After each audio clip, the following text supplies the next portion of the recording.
Hello বন্ধুরা, চলে এসেছি আমরা ওয়েস্ট বেঙ্গল স্কুল সার্ভিস কমিশনের অফিসিয়াল ওয়েবসাইটে। তো আজকের এই ভিডিওতে আমি যে গুরুত্বপূর্ণ বিষয়টি নিয়ে আলোচনা করতে চলেছি সেটি হলো WBSSC গ্রুপ সি এবং গ্রুপ ডি এর রেজাল্ট কবে হবে, ইন্টারভিউটা কবে এবং রিক্রুটমেন্টটা কবে হতে চলেছে সেই সম্পূর্ণ বিষয়টা নিয়ে, এবং কেন এই প্রসেসগুলো এত লেট হচ্ছে, এত দেরি কেন হচ্ছে। তো ভিডিও শুরু করার আগে যারা চ্যানেলে নতুন তাদেরকে বলে রাখি, তোমরা এরকম নিত্য নতুন ইনফরমেটিভ ভিডিও পেতে অবশ্যই আমাদের চ্যানেলটিকে সাবস্ক্রাইব করবে এবং লাইক কমেন্ট শেয়ার করতে ভুলবে না। তাহলে ভিডিওটি শুরু করা যাক। তো এখন এই মুহূর্তের সবথেকে গুরুত্বপূর্ণ যেটা আপডেট রয়েছে, গ্রুপ সি এবং গ্রুপ ডি এর রেজাল্টটা আটকে থাকার একটা বিশেষ কারণ এই মুহূর্তে উঠে আসছে। সেটা হলো মাননীয় কলকাতা হাইকোর্টের জাজ তীর্থঙ্কর স্যারের বেঞ্চে কিন্তু গ্রুপ সি ডি নিয়ে একটা কেস রয়েছে। তো এই কেসটা যতদিন না মিটছে ততদিন পর্যন্ত গ্রুপ সি ডির যে রেজাল্ট সেটা কিন্তু আটকে থাকছে। তো এই কেসটা কী নিয়ে একটু তোমাদেরকে বলে দিই। তো বলে দিই, কেসটা পুরোপুরি ওবিসি ইস্যুতে। তো ওবিসির যে 7% সংরক্ষণ নাকি 17% সেটা তো একটা ব্যাপার, তার মধ্যে যারা যারা ওবিসির নতুন লিস্ট থেকে বাদ গিয়েছে তারাও একটা কেস ফাইল করে দিয়েছে। তো এই সমস্ত ব্যাপার নিয়ে এই কেসটা কিন্তু ঘটে চলেছে। তো কেসটা যতদিন না মিটছে ততদিন কিন্তু রেজাল্টের কোনো আপডেট নেই।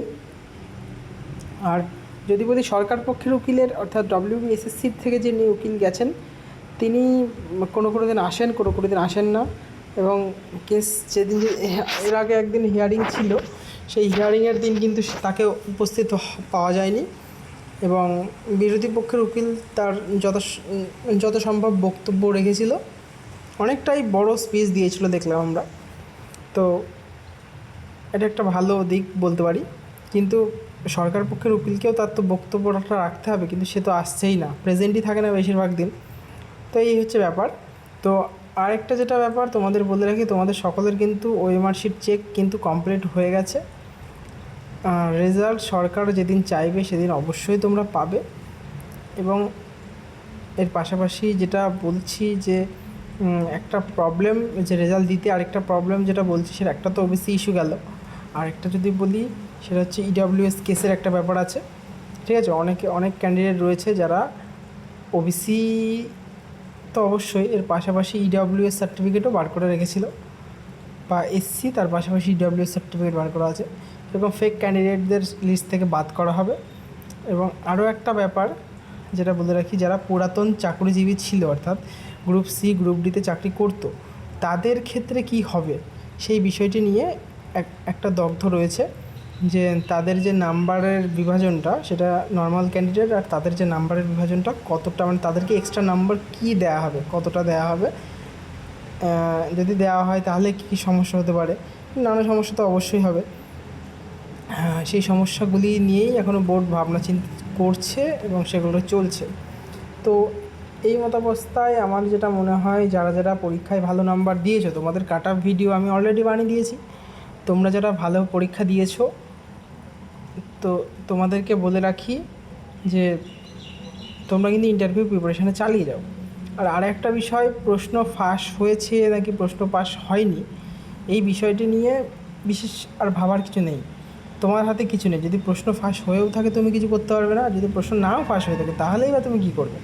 তোমার পরীক্ষা দেওয়া তো হয়ে গেছে, এখন আর এই মুহূর্তে তোমার হাতে কিছু নেই। তাই যাদের পরীক্ষা খারাপ হয়েছে তারা অন্য পরীক্ষার প্রিপারেশন নিতে থাকো, আর যাদের মনে হচ্ছে যে পরীক্ষা ভালো হয়েছে তারা ইন্টারভিউয়ের প্রিপারেশন নিতে থাকো। আর যদি গ্রুপ সি হয়ে থাকো তাহলে তো অবশ্যই ইন্টারভিউর পাশাপাশি টাইপিং টেস্টের প্রিপারেশনটা কিন্তু নেওয়া উচিত, নাহলে পরে দেখো পরবর্তীকালে কিন্তু তোমরা সময় পাবে না।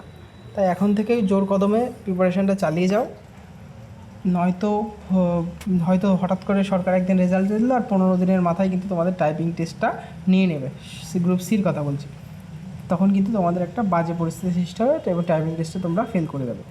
তাই তোমরা প্রিপারেশন চালিয়ে যাও। ইন্টারভিউ প্রিপারেশনটা না নিলে অন্তত যারা গ্রুপ সি রয়েছে আর কি, তারা কিন্তু টাইপিং টেস্ট প্র্যাকটিস করো আর ইন্টারভিউটাও করতে থাকো হালকা হালকা করে।